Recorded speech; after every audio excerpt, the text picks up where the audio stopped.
Jay Z, Pharrell, Diddy, damn, Usher, and me was supposed to be a group. Yeah, that's crazy. Yeah, you're gonna hate me for that, I know. Yeah. Why did you say no? I didn't say no. You didn't say yeah? I didn't say yeah. You said yeah on the record, but you didn't say yeah to that. That's the one. I think that we just got caught up. I think we all got caught up. Yeah, but you were 13. What were you seeing? I went there to see the lifestyle. Right. And I saw it. And it was, but I don't know if I indulge and understand what I was even looking at. What like a life. Yeah, it's pretty crazy. 14 years old. You're a dad now. Would you ever send your kid to Puffy camp?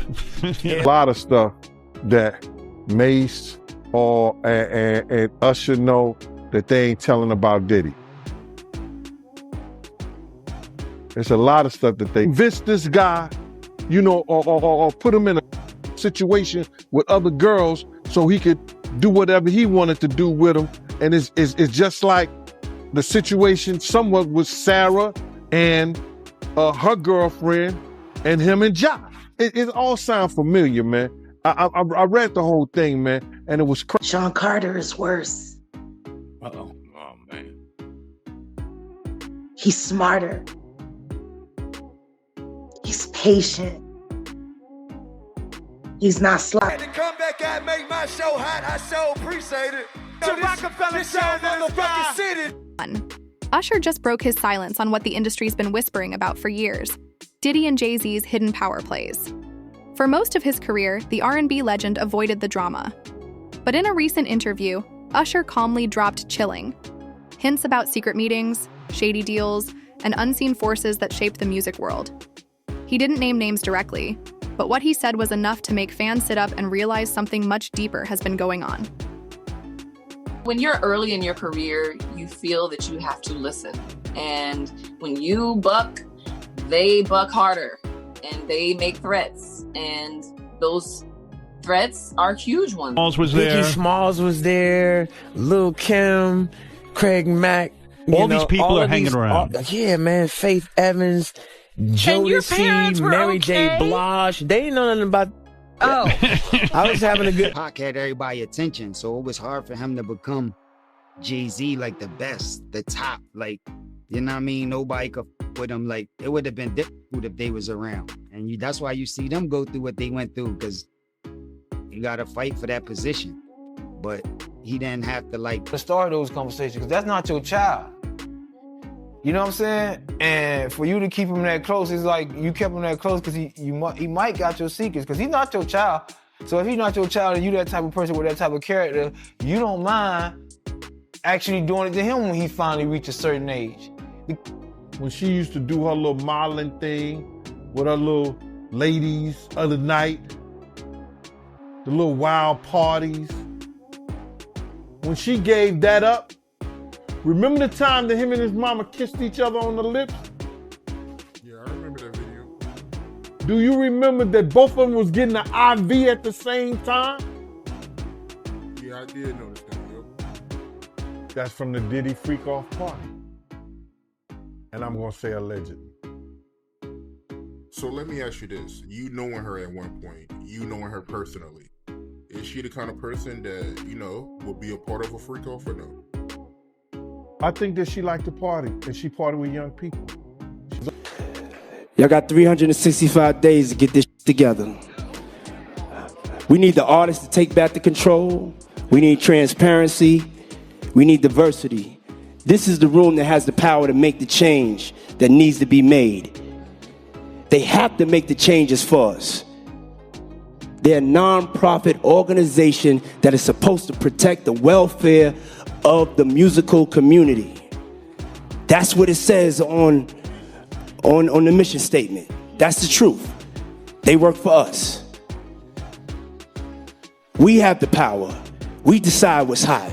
If we don't go, nobody goes. If we don't support, nobody supports. We control what's cool. We control what's hot. We control what you... What really happened at those infamous industry parties? Usher's expression said more than words ever could. He described a strange, unsettling energy at certain exclusive gatherings in the early 2000s, parties that felt far too personal, even invasive. Without naming Diddy, fans immediately connected the dots. And when Usher alluded to silent partnerships and off-the-record deals, it felt like confirmation that something hidden, something dark, was at play behind the scenes. Yeah, Usher. I met him when he was 14, and you know, my book actually opens with that because it was one of the highlights in my career. At 14 years old, this young guy comes walking into my office, and he starts singing, and I stop him early and say, wait a minute, hold up, this is too good. I need to go get some girls. So I bring all the girls from the office in, and Usher drops down on one knee and starts singing it to the prettiest girl in the room and starts seducing her with his eyes. He's 14. Yeah. And he has no fear, no anxiety, no nervousness, and he goes in and he nails it. And I'm like, okay, thank you, and welcome to LaFace Rap. Justin Bieber walks into my office as a gift from Usher, who called a few minutes before and said, hey, I'm coming to your office at 3 o'clock. I have a very special gift for you. And he shows up with... No. That was around that in that time that Puff and Usher did have a situation. And that situation led Usher to the hospital. Now, I let Usher explain that to y'all. I let Usher tell that story.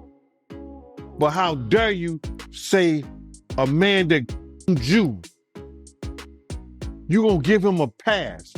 Bruh, you know I know. Let me reframe you on... One document tied Usher, Diddy, and Jay Z in a way no one saw coming. Usher revealed that he once signed a contract that went beyond music. It gave others access to his time, shows, even appearances. It wasn't just business.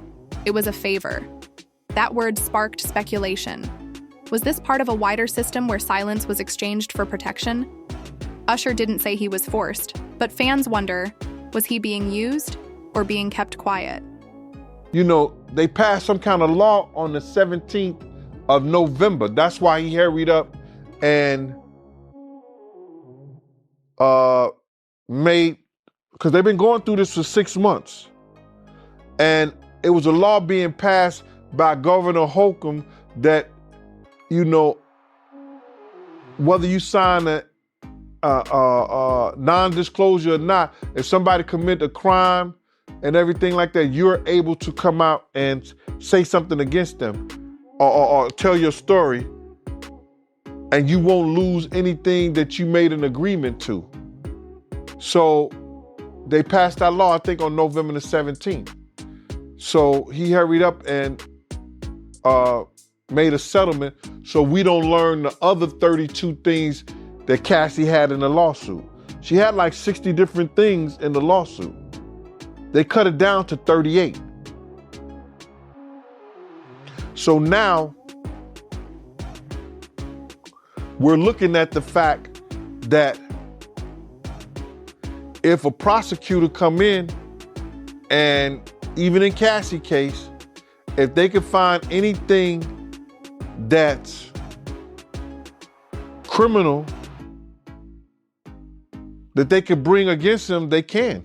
That trafficking was criminal.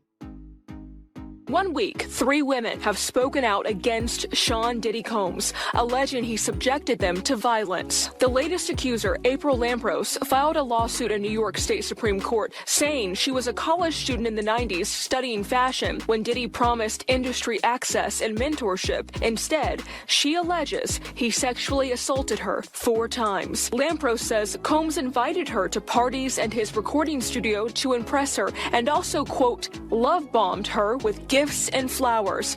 But the court documents say the friendship quickly manifested into an aggressive, coercive, and abusive relationship based on sex. In one of the alleged encounters, Lampros claims the rapper forced her to take ecstasy and demanded she have sexual intercourse with Kim Porter, one of Combs' former girlfriends with whom he has 3 children. Porter died in 2018. Earlier this week, former model Crystal McKinney filed a federal lawsuit claiming she had dinner with with Combs in 2003 and later on the same night was assaulted in his recording studio. The women's claims add to a growing list of others who've come forward with allegations against the rapper in the past 6 months. And singer Cassie Ventura speaking out for the first time on the explosive video showing Combs beating her in a Los Angeles hotel hallway back in 2016. Ventura writing in part, quote, "My only ask is that everyone open your heart to believing victims." Waited 15 years to talk about it.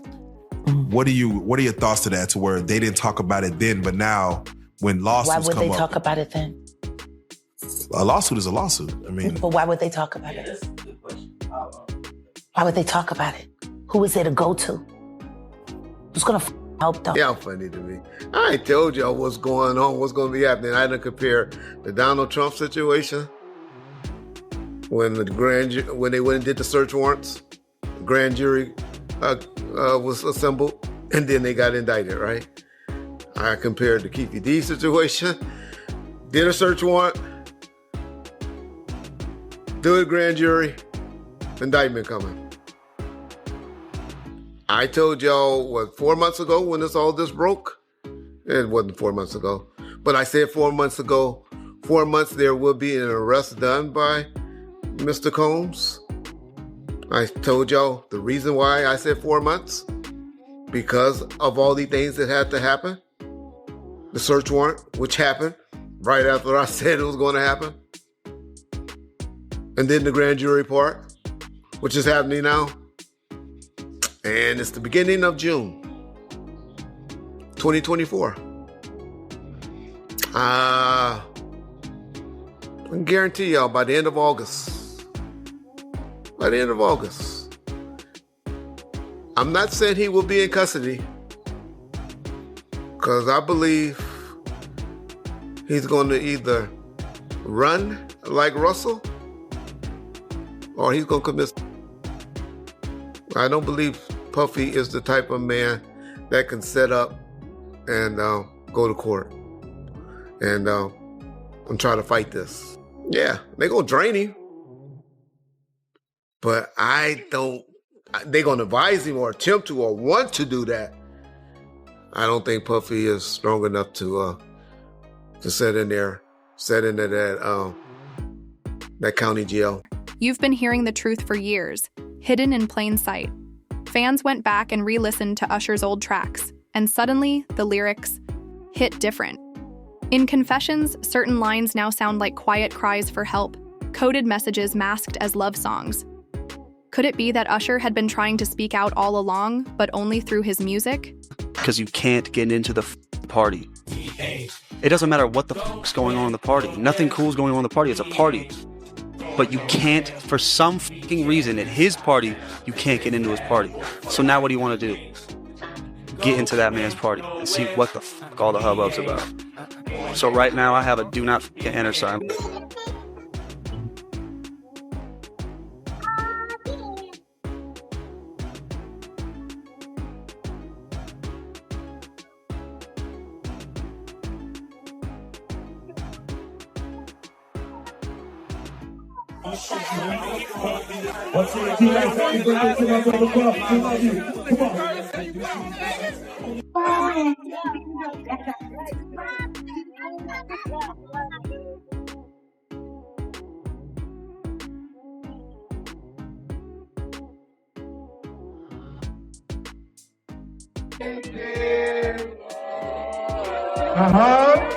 Happy birthday to you.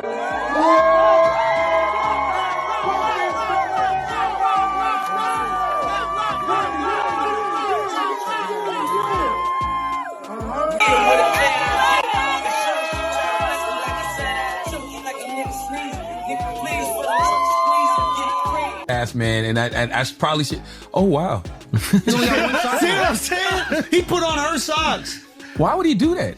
Because it's a power thing. It's grippy. By the way, it's grippy, bro. Drugs like a motherfucker, and you're in the Intercontinental Hotel, and you run out in a towel. This was 2016 they said, or 18? Yeah. This guy was 46 years old. You're a you might have been a billionaire by I the don't time. chalk it up to, like, no drug makes you beat a woman. No. You beat women and No, then I'm you're sure on the drug drugs, makes you beat and women. then you do it. Like, It's not only drugs. Yeah. It's not only. I'm not saying it's not only drugs, but this isn't regular behavior, bro. The amount of times you got to hit your girl to not give a fuck that you're in public. Yes, that's what I'm saying. But I think that he's just such a power-hungry person that I think he feels invincible when he has the power, and these types of things, unfortunately, make him feel invincible. Yeah. Top of bottom. What about his life is power and how he can exert power on people. I think that's why watching people fuck someone is power. It's like, I'm gonna make you do this thing you don't even. Yeah. Kim couldn't go nowhere. Kim couldn't go nowhere, bro. Kim couldn't have no relationships. Kim couldn't be at no club. If he called Kim's house, and at this time she had this little Spanish-looking girl, and she might have a case. She might have a case. It was Christian babysitter. She might get in touch with a things. And for her to say, I'm going to talk about my pain and anger at you, what were those conversations like? Again, it didn't happen in that way. It happened, we were using our art almost like a therapy session, and we started making music together. Mm-hmm. And then the music she was making at that time was further along.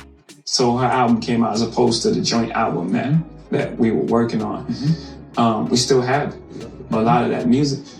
And this is what it became. There was never a point where it was like, I'm making this album. I was there. Right. I was right there the entire time. And what was her reaction to your work, and what was your reaction to hers? They must have caused I think they pain both, for each of you, right? Of course. And both very, very uncomfortable, but sitting in the best place in a hurricane is like in the middle of it. Yeah. We were sitting in the eye of that hurricane. Maybe not use hurricane because so many people are being affected right now, but the best place is right in the middle of the pain. Right. And that's where we were sitting, and it was uncomfortable. And it's a lot of conversations, and really proud of the music she made, and she was really proud of the art I released. And, at the end of the day, we really have a healthy respect for one another's craft. I think she's amazing. Right. Most people walk away and like divorce rate is like 50% or something because most people can't see themselves. The hardest thing is seeing pain on someone's face that you caused and then have to deal with yourself. Yeah. So most people don't want to do that. Yeah. You don't want to look inside yourself. If that was your daughter, would you let God handle it? All those people, they ain't denounced him. They ain't definitely, they can't come forward and say, yo, I support them. Because it would mess up their brand. It would mess up their brand. Jay Z. We the only one could call each other Sean. Jay is the only one could call me Sean. I'm the only one could call him Sean. Get the hell out of here. If that ain't no fun boy stuff.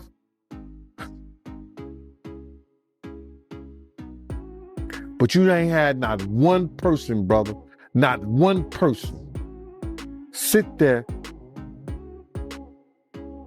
denounce what he did, or come forward and say, I support him. Yeah, it's crazy, man. Nobody haven't came out to support him, man. Not one person.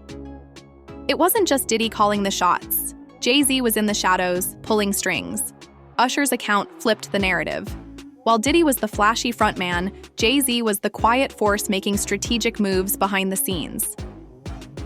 Usher's comments hinted that Jay wasn't just observing, he was orchestrating. Fans who once saw Jay Z as calculated but clean are now rethinking everything. The world of entertainment. There's only one person. Oh, go on. And I call him Sean. That's Jay Z. We call each other Sean. Okay. Yeah. Nobody else could call me Sean. He's the only person who's Sean approved. There's not a single person that outside of family that should be outside of my mother. Okay, just they should be calling me. Yeah, they should be calling me Sean. to New York City. And I lived with Sean Puffy Combs for a year. That's the crazy thing. Now, that was L.A. Reid's idea, right? We're sending you New over York to City. something called Puffy Flavor Camp. There you go. To learn Flavor Camp. Yeah, Flavor that's what it Camp. was called. And you're going to go to Puff Daddy's. He's going In the 90s, do you understand what that's like? Puffy's place was like just filled with chicks and orgying like nonstop, right? No, not really. Come on. But hey, it was curious. I got a chance to see some things. Yeah, but you were 13. What were you seeing? I went there to see the lifestyle. Right. And I saw it. And it was but I don't know if I could indulge and understand what I was even looking at. It was pretty wild. So nobody tried to, some woman didn't come along. I didn't say that. Okay. I didn't say that. What I did say is that there were very curious things taking place. Usher says one phone call nearly ended his career.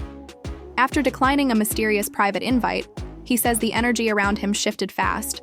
Bookings disappeared, deals were paused, and he was urged to reconsider. He didn't reveal who made the call, but fans suspect it came from Diddy's team or someone aligned with Jay Z. The message was loud and clear: cooperate or get cut off. Take that.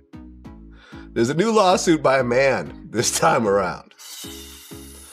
And in the lawsuit, he implied that Meek Mill and Usher were part of these freak-offs that he's so infamous for. Let me ask you, is this still doubtable at this point that Diddy is,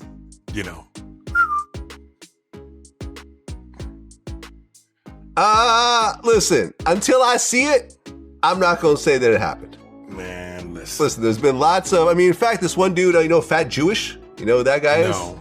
It's this like Jewish comedian guy. He went to this whole story, and this story has been kind of popping up again. But he was saying he was at this one house party, and it was a super, super high end. He wasn't even sure how he even got in there. But as he was walking around, I think he was trying to find the bathroom, and he walked into a room, and it was Diddy and this gay DJ named Felix the House Cat, and they were like spooning, according to him. And he said that Diddy saw him, and their eyes kind of locked, and they tried to get him to say that he was joking or whatever else, but he kind of keeps saying the story over and over again. And I looked up, Felix the House Cat is an openly gay DJ. That part is established. I don't know. I'm not going to say it happened. I'm going to say it didn't happen. I wasn't there. I've never had any sort of gay experiences with Diddy. There's just too many clues, brother. Remember Wendy Williams got kicked off the radio for that? Yeah. When she brought up and said that there's some, she has some sort of gay proof, Puffy called and said, you either get rid of her or I'm suing. They got rid of her. But that was probably at the apex of Puff's powers. Yes. Yeah. These are about Wendy from the radio show days. Before she went on TV. Yeah, she had to go to Philly because of that. Yeah. Now, I remember when I interviewed her, she kind of alluded to that. She said, I was burned at the stake for that. Now look. Rah, rah, rah. Right. There was a radio personality once upon a time. Her name was Wendy Williams. And she was practically burned at the stake for talking about such. And now it's all come full circle. There were many situations, none of which to talk about, but there were many situations back in the day in my career. And it's all coming full circle now, so. Listen, I don't know. Is Puffy gay or bisexual? I don't know. I've never been there. there. If it looked like a gay club, smelled like a gay club, it's probably a gay club. But there's a story I've recently been telling about Diddy. I said it on Drink Champs for the first time. Me and Faison Love kind of had a little laugh fest when I brought this up. I was at a club. This was years ago. This was maybe 2006 or so. At the time, I was a broke DJ. So when you're broke, you kind of depend on merch. Mm-hmm. These companies giving you free clothes, so you could look kind of fresh without having to spend a lot of money. And there was this company named Stahl & Dean. They did these really dope throwbacks. With teams that didn't exist anymore. So they're running this whole kind of series with these old Negro League teams. Right. And there was a team called the Brown Bombers. Well, my man Rikers, who worked there, was really cool with me. So he gave me this Brown Bombers jacket with a matching hat. And it was like, I was feeling myself. I'm like, okay, like no one else has this. Like, yo, I'm about to go hit the club with this. So I was out in the club and Puffy was in the club as well. And this guy approached me and he was like, yo, man, I work for Puffy. Oh, okay, cool. What's up? He goes, hey, man, Puffy really likes that jacket you're wearing. Take that. He's wondering if you want to sell it to him. You had to pay him in dick. I said, no, man, I'm not going to sell much. Are you sure? Because it's going to be some money. I said, nah, man, I'm cool. And honestly, having another man offer to buy my jacket off me is really kind of weird. If you ask me, nah, I'm cool. No thanks. I'm going to be, hold up now. Objection. I don't see that as a weird thing. Listen, if you a rich motherfucker and you go, yo, that fucking jacket hot, and you go, I'll give you $5,000 for a jacket that probably costs maybe half that, if that. You wouldn't sell it? And that make him gay? I didn't say he was gay by saying that. And no point did I say it was But why gay. do you find that weird? Because one thing about rich motherfuckers, they used to getting what they want when they want. That's part of the power of being rich. I guess in retro, I just felt it was kind of disrespectful. I felt like disrespectful would have been if his boys beat you up and took the jacket. Right. He offered you money. He offered me money. I guess all he had to do was say, that's a dope jacket, where'd you get it? And then the next day, he goes and gets that jacket. But maybe he doesn't want to go the next day. Maybe he wants to wear the motherfucker right now. And because it's a dope jacket and he's who he is, that adds to his dopeness. Yeah. I don't think that's weird at all. I thought it was weird. And I remember when I told him. So you didn't even entertain how much he was going to offer you? Nah, because I wasn't going to take my jacket off and give it to another man. Now that's weird. That's weird? Yes. What if he'd have said, yo, I'll give you 10 grand? He wasn't going to give me 10 grand. You don't know that. I do know that. No, you don't know Puffy's that. notoriously cheap.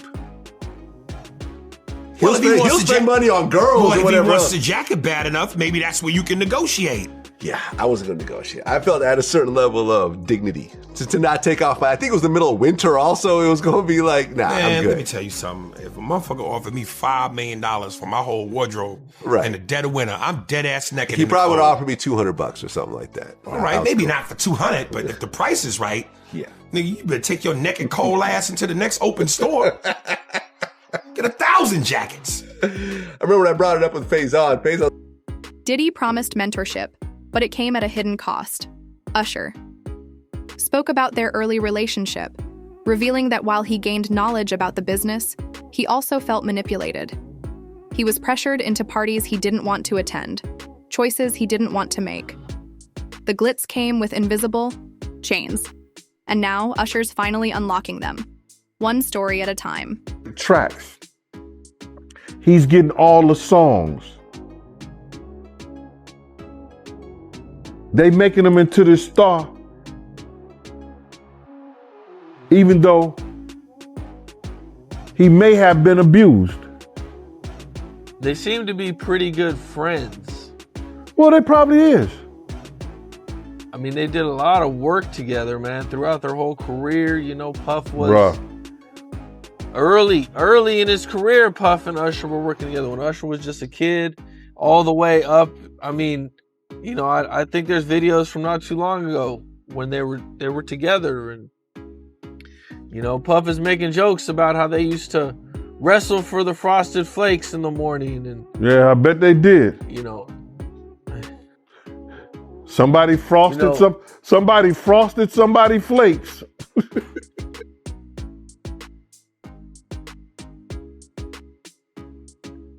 Without the milk. what do you think it is that keeps Usher from coming out or saying anything? Because, yo, dog, it's you got to realize in that industry, a lot of people are stand back and say, well, it happened to me. That's how some of them people pay their dues. And the people who don't go down like that don't be as great as the Ushers, as the Diddys.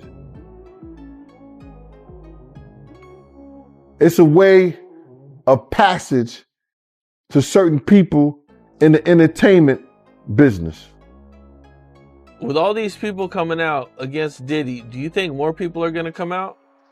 It's a lot of people that, you got to realize is that everybody think, oh, everybody's coming out now. It's a lot of people that wanted to bring stuff out long time ago, but the lawyers wouldn't take it. The lawyers wouldn't deal with it. Cassie opened up a floodgate for lawyers to look at people's cases now and say, yeah, we might could get some money out of that. We might could do that. Yeah, he did abuse you. Nobody really cared at first. But now they see that a lot of this stuff may have some truth to it and the people can be paid for it. They coming out. I've seen that you've actually talked to some victims behind the scenes. Yep. I mean, without naming any names, you know, what all can you tell me about that? Well, I don't want to talk about what they confided in me, but it's a lot of stuff that has been going on. And like there's tapes that are running around with women. There's tape that is running around with women and they want to get a hold of those tapes so they could bring them, you know, to the lawyers. And those tapes do exist. But it's going to be hard for them to get because a lot of people don't want them to know that they was in those tapes and they was a part of it. But it is what it is.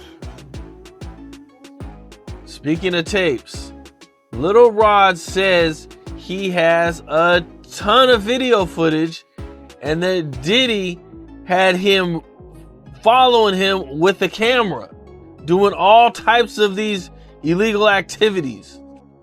Was there cameras around a lot back in the day? Nah. You know, back in the day, they didn't even do that. They didn't even allow people to take pictures, Harley.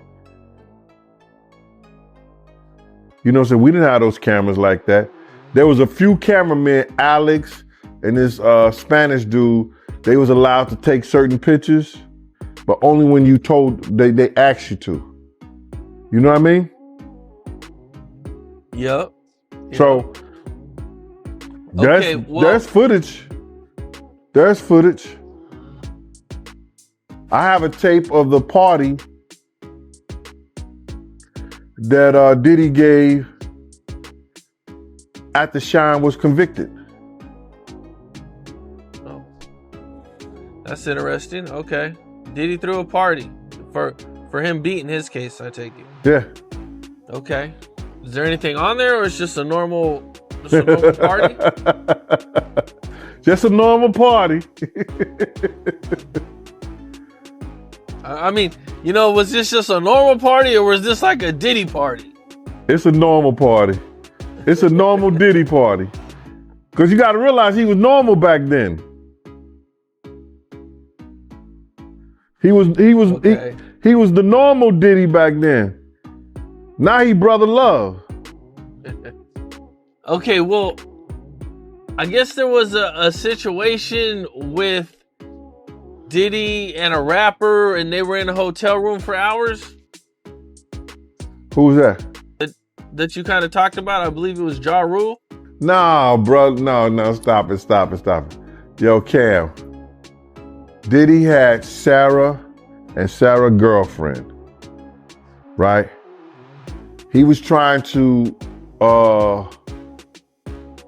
use them to go at Ja Rule so Ja Rule could go at Jay Z. He was trying to set Ja up. Usher's warning to young artists was blunt. Watch who's really in control. Without naming names, he urged newcomers to protect their value and question who benefits from their silence. He admitted he stayed quiet for too long, but now wants others to break that cycle. For fans, it was a direct shot at the circles that surround both Diddy and Jay Z. How those girls, you know, throw themselves on Ja Rule in the hotel room and they was all in the room together. When I got into an altercation with a guy who tried to get in the room, Puff and Ja Rule ran out. And when they ran out, because of the commotion, they was grabbing towels because they was naked when they came out. So just getting started. he was in there. Who's next to they speak? both was in there with women. This might only be the beginning. Okay, Industry I see. insiders are saying I more kind of seen you artists touch are on this a little preparing to bit, come but there forward, was, inspired you know, by with the Usher's whole honesty. Wolf and BMF As for situation. Diddy and Jay Z, neither has Well- Is there officially anything you could talk responded, about with but that? Yeah, I'll silence talk in a about moment that. like this says a lot. Um, Usher may have opened the door, and now there's no Wolf closing wanted it. to move on and started a club. Him and a guy, Mike Sally, was going to invest in this club. It was 3, 2, 1. They was going to buy. James, what you think about all of these people are now coming out that used to work with Puffy and working around ex-bodyguards, ex-artists, and they all telling these stories. I heard an ex-bodyguard on another platform say, One interview, and suddenly, 2 music titans are under fire. The moment Usher's clips surfaced online, fans began picking apart every word. Hashtags like, Usher knew and hung Diddy exposed exploded, but the reaction wasn't just surprise, it was vindication. Years of rumors suddenly made sense.